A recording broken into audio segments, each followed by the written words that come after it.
Okay. With that, we're going to get started. Today's webinar is called Data Driven, how operations leaders are using daily cleaning data to improve quality, recognition, staffing, and performance. And so we're going to get really deep um, into cleaning operations and ensuring that we can go through and improve how the quality of our cleaning every day. And so with that, I will introduce myself. My name is Chris Brablick. I'm with CrowdComfort. I'm the VP Marketing of CrowdComfort. What I do is I work with our education clients on the facilities operations side to really help them understand kind of the best insights from what should be expected from a cleaning operations standpoint, but also how to leverage data to continuously improve from an efficiency perspective, from a resource allocation perspective, and using data from the market to be able to do that. And so today's presentation, as we look through this, is really kind of focused on that, cleaning operations, kind of where we are today when it comes to technology, where we are today when it comes to data. Then we're going to go into some real life case studies and stories from organizations, not only in education, but across a number of different other sectors as well. And some things that you might be able to take back to your teams and improve going forward. And then, I think last but not least, while we share the data, I will say that we have Q&A open. And so if you have questions throughout, I'll be monitoring the Q&A panel. I'll try to get to them as they come. But in general, I will also answer any questions at the end. If you're curious about where we got some of this data, where we've gotten some of these stories, happy to answer those on today's call, but also in the future as well, if you want to kind of respond back and get any other information from us. All right. And so with that, I am going to get started. So first and foremost, I think when we look at cleaning operations, it's often kind of forgotten as kind of a really foundational operation when it comes to education. While we often understand that cleaning is really important to how students are able to learn, how teachers are able to teach, how the community actually builds around the buildings and the indoor environments that we have, it often comes down to a line item, right? And a cost item around that. And a lot of times we don't invest in that. But what we've seen is that also presents a really tough challenge when it comes to K through 12 education, but also, higher education as well. When we look at that, the infrastructure that we have with buildings on our campuses and our school districts, we see that a lot of buildings are incredibly old. We saw, 38% of school buildings are built before 1970. That means we have a real aging infrastructure where the daily operations actually have a big impact on those life cycles. So not only are we dealing with old buildings, but we also know that cleaning greatly impacts the academic outcomes that we want, right? When we look at improved test scores, we see that the cleanliness of the buildings and the upkeep of those buildings greatly improve test scores. And this is across multiple studies. And I do have links to this that we'll send after as well. The other big thing is being there, right? We see that attendance is a big issue in K through 12. It's also a big issue in higher ed. And so how do we actually make sure that we're impacting how often students go into our schools? And so we've seen a lot of impacts that our building conditions, as well as our cleaning, can impact student absentee rates. And then last but not least, I think one of the forgetting sectors is that teacher retention has become a big issue across the board when we look at how do we actually get people to educate our students. And so when we look at kind of teacher retention, one of the things that comes up again and again in the surveys of why a teacher might leave is the environments that they're in. So when we look at that, being able to clean, that is by far the most identifiable aspect of any school operations. And so that will have a big impact on the happiness that teachers have and in turn, their retention over time at your schools. And so we have a lot of good research studies here. We'll share all the links to those research studies after the fact. But if you have any questions on those, feel free to use the Q&A tool. The one thing here is we understand the importance of cleaning in a lot of cases, but when we think about kind of the daily operations of keeping the lights on in the school, in terms of the routine maintenance of fixing broken toilets in the bathroom, or making sure that cleaning is happening and that there's actually a site level of cleanliness going around, what's interesting is that we're actually not matching budgets and the amount of data that we're capturing on all these items to the highest budget items from the daily operations point of view. And so there's a really good study. The Council of Greater City Schools is an urban school district research study. They get benchmarking every year. And so it's a really nice way to kind of look at trends that are happening across facilities, especially in K through 12. And so one of the things that they've seen is that when we look at that kind of daily operations costs that we're managing, when we look for utilities, we have about kind of a $1.28, as a median average across those school districts. And then when we look at routine maintenance, all the things that we do on a daily basis to fix, things that are happening in your building. Again, this doesn't include kind of big infrastructure projects or construction projects that you might be having in your schools or on your campuses. But when we look at cleaning in and of itself comes out to be the largest item that we do on a daily operations standpoint, mainly because of the labor-intensive nature of that expense.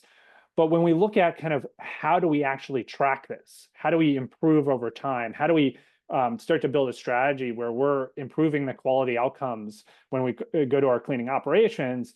What we see is that we're not actually measuring it terribly well. When we look at utilities, we're measuring every utility in a lot of different ways. We have sensors, we have systems that help us to manage that energy consumption in the best way possible. And we're spending a lot of money towards that kind of 29% of that daily operations budget that we just witnessed. From a maintenance standpoint, we have these large CMS systems, right? Computer maintenance management systems that are helping us to manage all the work orders that we're going, all those requests that are going through, and our ability to resolve those requests and how quickly and manage that. But again, as we look at it, that's about 29% of that daily operations budget. When we go to cleaning, what we've seen, and when we talk to many of our customers, prospects, we see that either we're tracking it on an analog basis, or we're tracking it in a disparate basis where we're relying on kind of managers to tell us, hey, things are good. The other thing that we're using time tracking, right? Which has been around forever. Hey, are they checking in? Are they checking out? But when we look at kind of the time in between of what's happening within those, for those frontline workers on a cleaning basis, we don't really have a lot of good data. And where that really puts us at a disadvantage is when we look at that spend, which is over 41% of that daily operations spend, we can't really impact it, right? We can't improve that efficiency over time, and we can't see where our deficiencies are. And so this is really kind of the start of how do we actually start to take some of that analog data that we're capturing, right? And all those different places, whether that's verbal data that we're capturing on, hey, yeah, everything got done today, or those logs that are on the back of the bathroom door, and how do we actually start to digitize them? How do we get a little bit better at understanding the location of cleanings, how often things are cleaned, how are they cleaned, what is the time horizon for how long that took, right? And how do we start to digitize those and get really, really smart about that? And so when we think about that is how does that impact what we call the 4 pillars of cleaning, right? And we're going to go through stories of all, different ways to actually impact every one of these pillars. But we have the pillars of quality. Hey, is the cleaning that is being done correctly in a way that actually impacts health outcomes for our occupants? Recognition. Are we actually making our frontline custodial workers, janitorial workers, are we actually making them feel part of the team, right? Are we recognizing that it's a hard job and they do a lot of great work that has direct impact on our students, on our teachers, our staff, and our community, right? And how do we recognize them so that it impacts that next pillar, which is staffing? How do we retain our best janitorial workers? And how do we start to train up the ones that aren't doing as well, right? And then how do we actually staff them in a way, in an era of declining budgets for custodial operations? How do we actually staff them in a way to be able to cover everything we need to cover, but also have those quality outcomes that we want? And last but not least, when we look at it, how do we just improve performance over time? I think the biggest thing for me as we look at kind of cleaning operations and we look at kind of all the different things that we do from a facilities operations standpoint is data is the key to being better in 4 years, in 10 years than what we are today. And so how do we capture that data? How do we capture the right data to ultimately start to answer the questions we need so that we can improve custodial operations?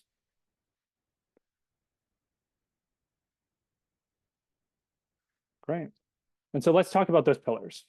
So first and foremost is that cleaning quality metric, right? How do we start to measure cleaning quality? Well, what does that mean, right? What metrics are we actually tracking towards that? How do we actually do that on a consistent basis? But then also, what are the ways that we ultimately drive improved cleaning throughout our district or throughout our campus? And the most popular metric or scoring system that we have out there right now for higher education and in K through 12 is the APPA guidance around the 5 different levels. And so basically, APPA, if you're not familiar with it, we'll go through, and level 1 is by far the cleanliness, right? So that is orderly spotlessness. That is like Class A building, that everything is immaculate, and you're actually paying towards that custodial budget to make sure that that's happening, right? You're cleaning things more frequently. You're cleaning things at a higher level. Now, level 2 is really where I think most education institutions want to get to, right? That is the place you want to be. That's where we want to be consistently across the board, whether across our buildings, across our schools. Now, I would say in general, when we see education institutions, usually it's a combination of 2, 3, and maybe even 4, depending on the district. But again, in general, we want to, like, I see most districts are probably in between 2s and 3s across buildings, across schools. Now, what's interesting about APPA is that they also have recommendations on square footage per custodian. This is based off of all the tasks you need to do in order to reach those levels, and how much square footage a custodian could actually cover in a general period. Now, what I find interesting about this is, I think we have this data. We use this to justify budget when we go to our superiors, when we go to kind of our leaders. But what we see is that oftentimes what the reality of the budgets that we have for cleaning never really match the quality goals that we have. And again, this is the Council of Great City Schools data, but we can see that even the median schools are staffing to a level 3, but I would say in nearly every case, their expectation level is level 2. And so what I think is important here is as we start to measure our quality, it's about measuring that consistently, but also starting to have that conversation where it's like, well, hey, based on this budget, this is what we can clean towards, right? Because I think a lot of our leaders do not understand that the square footage component and the efficiency component is tied to that budget component in a lot of places. And so how do we level set those expectations? Now, when we think about kind of how we can actually improve upon the quality of our schools while also having way less or way more square footage per custodian, within our schools, just because our budgets only allow that. What we've seen is that the Hawthorne effect actually comes into play and actually helps to improve quality even where we have those constraints. Now, the Hawthorne effect is all based on a research study way long ago. And while, I think it's useful for our conversation, I think we see it in a lot of different industries in a lot of different ways. Basically, the Hawthorne effect was a study in a light bulb factory. They were trying to test and see how different assembly lines for the light bulbs could improve efficiency. And so first and foremost, they took lighting and they looked at the lighting of the different areas, and they saw that lighting didn't have any effect, right? Whether it was brighter in the factory or dark, the only time it had an effect was when it got so dark that people couldn't actually do their job. They also tried a number of other things. No real determinate effect on production of light bulbs within the two assembly lines. And so what they actually started to do is they actually went and started to interview the workers that were making the light bulbs. And they only did that in one factory. They started with one factory. They were going to move to the next, but they started to actually involve them in the process and ask, well, hey, what would improve there? Hey, I recognize this is a hard job. What's happening? And what they actually saw is that just by observing and getting them as part of the process, the productivity in that one factory actually improved over the other factory. And so the Hawthorne effect is, just in general, hey, if you know you're being measured, if you know you're part of that process, typically the work improves. And we're actually seeing that a lot in custodial as we start to bring in mobile devices, as we start to bring in tracking mechanisms for allowing them to validate the hard work they do every day. One of the best examples that we've seen is a partner that we work with, which is a large school district. And so they have a number of school regions within their district. And one of the things that they wanted to test to make sure that cleaning validation would actually work with a mobile app in their district was starting to measure quality. Now, they did a APPA inspection, third-party inspection every year. They do it on an annual basis. And so they're able to see trends year over year within those regions. Within all these regions, only one region they tested out with a mobile cleaning validation, where frontline workers will have a mobile device and sign in or sign out or confirm that cleanings are done in each space. So think, they're on their rounds. They go to a classroom, they clean it, they scan a QR code, they hit, yep, I have finished. They maybe take a picture and then they move on. And they do that for every location. And so when we look at this data, we see every one of these is a different region. And this is looking at improvement in their APPA scores over time. And what they saw was that the largest increase was in the one region in which they were actually starting to do some mobile tracking and mobile validation with their custodians. And so they didn't change anything else. They didn't change their training. They didn't change the nature of how they're doing cleanings. All they did was change with a little bit more transparency on the day-to-day that is happening in between that check-in, check-out on that hourly process. And they saw a big improvement in the region that they had. And so I think it's really important that when we start to build transparency into the cleaning operations, we start to see better work being done. The other interesting aspect is, a number of clients have started to do surveys with occupants. I think this actually has a really interesting impact on quality concerns, but also buy-in from the occupants that are happening. We see this in K through 12 districts with principals. We also see this in higher education with deans. Having them be involved in that cleaning process and having a voice in it can really impact. In this case, this was actually a factory environment for a life sciences company that we work with. They actually had a 5-minute survey that they'll send out every so often. And so usually it's on a quarterly basis, but they want their site leaders who manage kind of everything on the site to be in tune with the cleaning operations that they have with the vendors that they work with. And what they actually saw was that over time, when they brought cleaning validation into their work, they saw a 20% increase in general positive feedback of their cleaning program.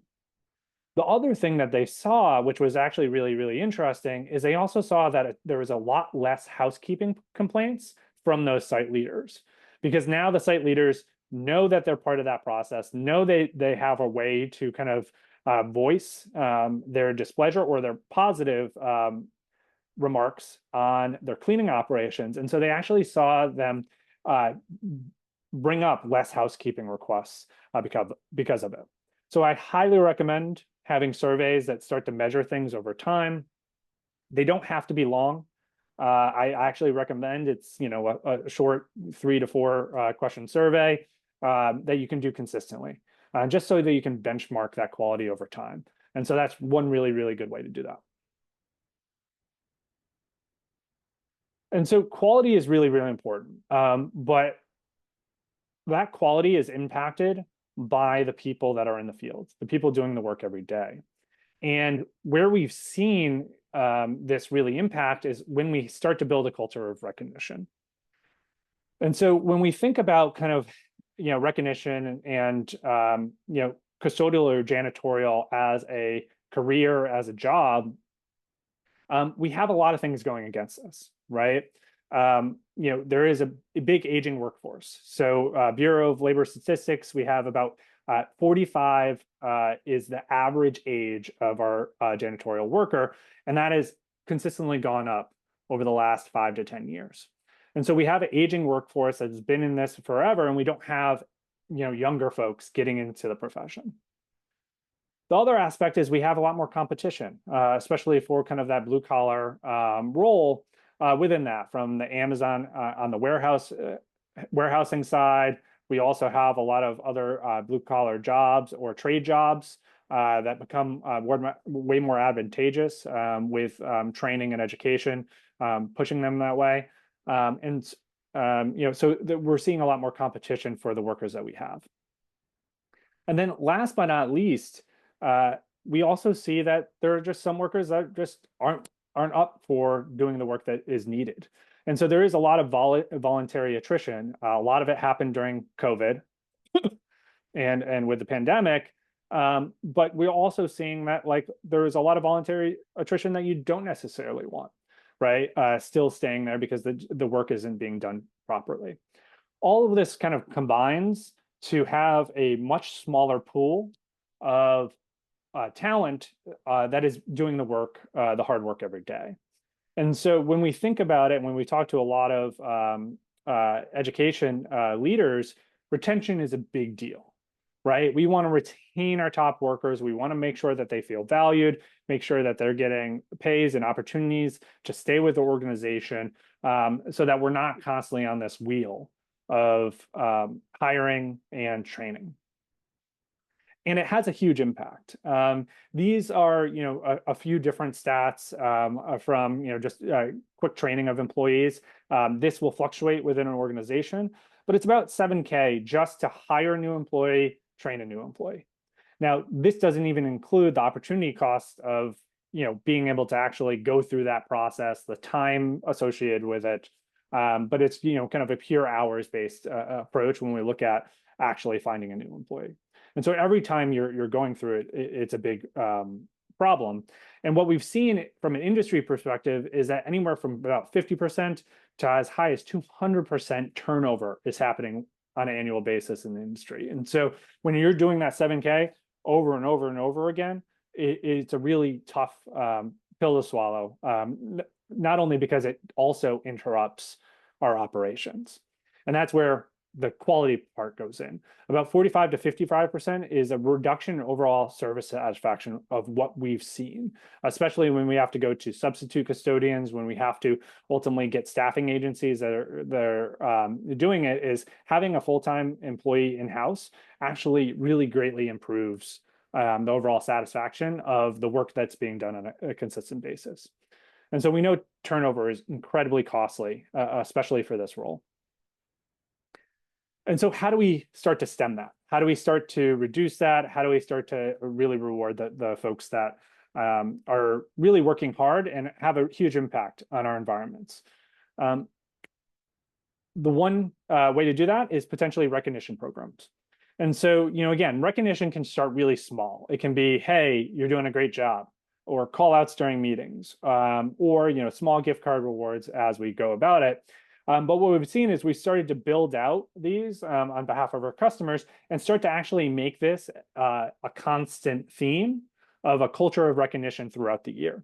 And so this is a good example of, kind of a fully blown out process around that, of, mapping to that education style of having a challenge program where we're rewarding the best performers in the fall. Then going into the spring, having and rewarding the best teams and performers in the spring.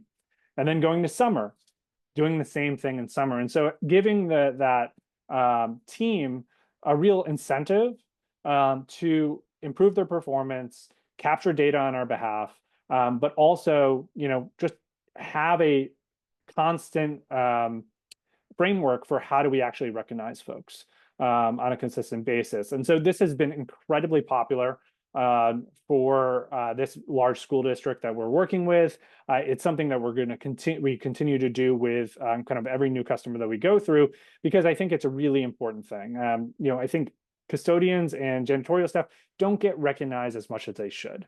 They're often dealing with a lot of problems. They're often being criticized for not doing different work. And so, how do we actually build in that culture of recognition, I think, is really important. And as I said, if you do have any Q&A as we're going through all this, feel free to use the Q&A tab at the very bottom to ask any questions.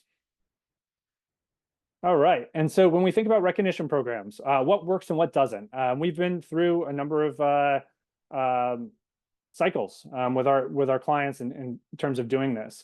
And so I think there's a lot of really easy recognition areas that you can do. One, district communications or campus-wide communications. How do you recognize team members? I think custodians and janitorial staff should be part of that conversation. And we're seeing districts be able to do that, where they're, writing up, having that area there. Custodian of the month, custodial appreciation day.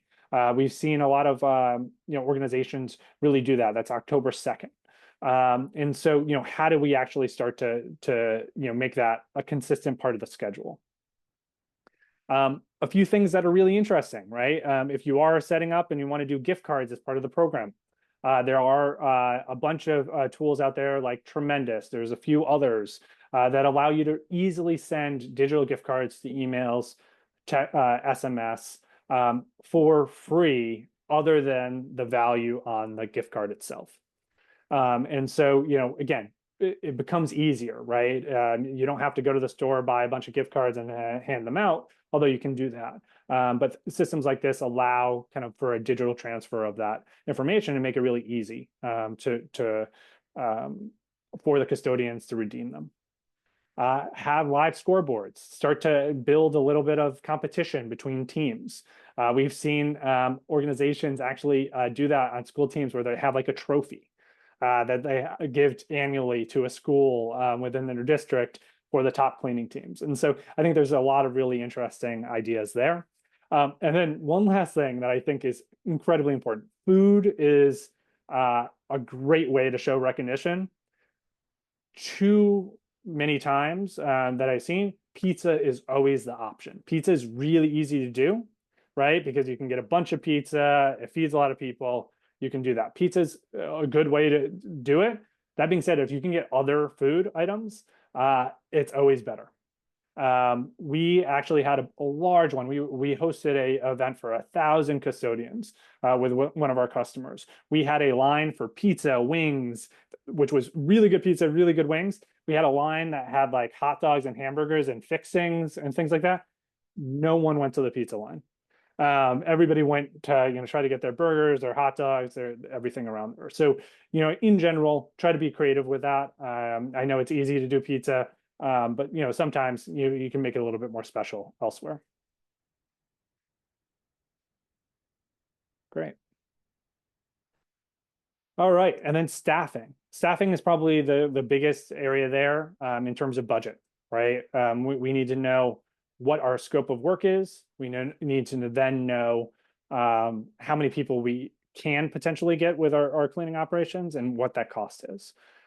What I would tell you, and one of the things that I think we're seeing a shift in across markets, is we're starting to talk a little bit less about costs on the cleaning side, and trying to tie it and set expectations and be able to communicate what those costs can impact from a cleaning perspective. And so really looking at that outcome-based approach. Again, Council of Great City Schools, great K through 12 benchmarking study. There's others in higher ed. But how do you actually benchmark against industry trends, I think is really important as you're having those conversations. And also just setting expectations, right? Again, if everybody expects level 2 APPA score, from a cleaning perspective, you need to be able to push back and say, hey, based off of this budget, we can only achieve level 3. And having that conversation and showing kind of visuals of what that looks like. Because I think that's really impactful. And it's not something that somebody that is making the budget, that's looking at spreadsheets all the time, can really discern what that impact on cleaning is. So, some good stories on budget and how do we use an outcome-based approach to really impact how we manage our teams. This is a large district. They were using one vendor, a single source vendor, to ultimately manage their custodial operations. Where they went with their budget was, hey, we need to improve the performance of our cleaning. The vendor wasn't doing a good enough job. What we want to do is leverage kind of mobile cleaning tracking to ultimately evaluate the vendors and go to multiple vendors. But the other thing is they wanted to bring in some of the talent in-house. They realized that their in-house custodians that they did use were better performing and had more skin in the game when it came to the actual goals of the institution. And so, in general, what they were able to do in their budget is actually start to move around their budget, move some of it, some of the vendor spend, bring it in-house, start to also, talk about, well, hey, maybe we have, custodians that are dedicated to these different schools, but what happens when they're out? They had a big substitution program. Hey, can we have some folks that do general routine maintenance, but also can sub for those custodians? Because one of the things that not only did they see that the no-show rate for substitutes was bad, but also that the work done by substitutes wasn't very good. And so they brought their whole management layer in-house. They're seeing improvements already in terms of the quality, in terms of the ownership over that. And they've saved the district money. And so it's really kind of started to justify some of the spend, being able to look at it creatively versus just outsourcing and just seeing bad quality. The other aspect here is starting to look at vendors. So if you use kind of a staffing agency or a vendor custodial group, in general, there should be some transparency in the work that they're doing on a daily basis. And so this customer, who is actually in the automotive manufacturing space, ultimately was looking at it and was being asked to add headcount to their cleaning spend. And when they looked at it, they said, well, hey, like it looks like some of these areas that we have that are being cleaned really well, but they're also being overcleaned, right? We're going back and going through and being cleaned too often, where we could actually use some of that staff in some of our underperforming areas. And so just by having data and starting to look at what was happening on the vendor side, they were able to save about 50K in head count just on a quarterly basis, just by starting to move headcount to underperforming areas and moving it from the areas that didn't necessarily need that level of clean. And so, I think just in general here, having transparency in data, managing vendors across the SLAs that you have in your RFPs is really, really important. And it can really save you money, right? When you start having those conversations, because every vendor that, our customers have dealt with, in some case, has always asked for more headcount or asked for more budget towards their bid, because they realize that they underbidded and need to bring people in. But there might be creative ways to make sure that that budget doesn't get increased. This was also a really interesting visualization for one of our customers. One of the things that we often get asked is, well, hey, this is how much square footage per custodian that we actually have, but they don't know the actuality of it, right? Is that actually happening on a consistent basis? And so this is, a look of a visualization of looking at how a custodian ultimately does their route and scans every day. And so they're going to their the office space, they finish the cleaning, they scan, they move to another room, they finish, they scan. And so this is kind of showing the overall look here. What's interesting is we started to put by location, well, how much square foot is that, square feet is each location? And so now we're able to start to show them, hey, well, this is how all your custodians are working on a daily basis. And actually what it's shown is that some custodians are doing way more square footage in terms of cleaning than others, and some are way under. Now, there might be reasons for that, depending on the type of cleaning that they're doing. But just in general, if they're both doing daily cleaning, well, hey, this is my top performer. First of all, that's a retention, retention focus, right? We need to retain that person. But also, why is our lower performing not doing as much square footage? And so this is a really good way to kind of see the actuality of it, which we're starting to enact with this customer. And last but not least, we look at that performance. And so when we look at performance in general, we always see a bell curve, right? A bell curve, no matter what organization or department we have at our schools, we'll see a bell curve in terms of top performers, underperformers. And so really the goal here is, how do we start to move, right? How do we move our underperformers to act more like our overperformers? And how do we do that with data? And so when we kind of look at a number of those areas, one of the things I think is a really fun program that we've seen a number of customers do kind of outside of that is they start to identify schools and school teams or building teams that are doing an incredibly good job, not only based on feedback, but also the data that they're capturing on a consistent basis. And they actually set them up as train the trainer schools. And so it's kind of like a good recognition piece for those teams, because they actually pay them for that training mechanism to be those training schools. It's also one of those awards that every team is looking to achieve, and so it adds a little bit of competition layer. So typically this will happen when there is a shift in kind of cleaning priorities, right? You're shifting from the spring semester to your summer project work. And so typically you'll have a trainer or a training team that is managing the training at the beginning of that process, so that everybody's going there. And so this is a really good way to not only bring in outside trainers, but to get your teams and your frontline workers involved, to give them a little bit of recognition. Hey, you're doing a great job. We want everybody to be like you, and give them a little bit of a stipend that their counterparts can go, hey, I want to be that next year. So really, really cool programs that you can ultimately look at. And last but not least, when we look at custodial performance, one of the things that we're also seeing from an industry trend perspective on the higher education side is that a lot of organizations, a lot of operations leaders are also curious about the impact of bringing cleaning in-house versus outsourcing it. A lot of large organizations will have some combination of the two, but they're also trying to understand the performance of both. And so here is kind of a look at a large higher ed institution.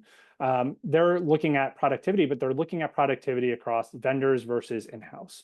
The thought process here is, hey, in-house providers provide a lot better quality work than our outsourced providers. So can we actually justify spend on bringing in-house if our quality metrics are better, if our overall performance and activity metrics are better? And so they're starting to look at that, and the data is starting to come in to show that those in-house staff are actually better workers. And so that's a trend that we're consistently looking at. as we help our clients, because there's a lot of justification to bring it in-house, not only from that retention standpoint, but from a quality of the custodial operations as well. Great. And that's with 5 minutes left. So if anybody has any questions, feel free to use the Q&A tab or the chat tab. I did see one more in the chat here. It looks like they just had to step out. But if you have any questions, you can hit the chat or the Q&A. One thing before I kind of go to that, we also have a really exciting white paper that will be shared after the fact. It's coming out next week on the impact of cleaning on education. This really looks probably more so on the K through 12 side, although it does have some education impacts on the higher ed side, but just how cleaning, how building the aspects of our building impact academic performance, student health, attendance, teacher performance, and building life cycles in general. Some really good research studies around there that you can kind of look into and grab from the bibliography. I think we have like 3 pages of research studies that we pulled from to ultimately make that guide. So we will also share that with this audience as well as the recording and the slides that we showed today.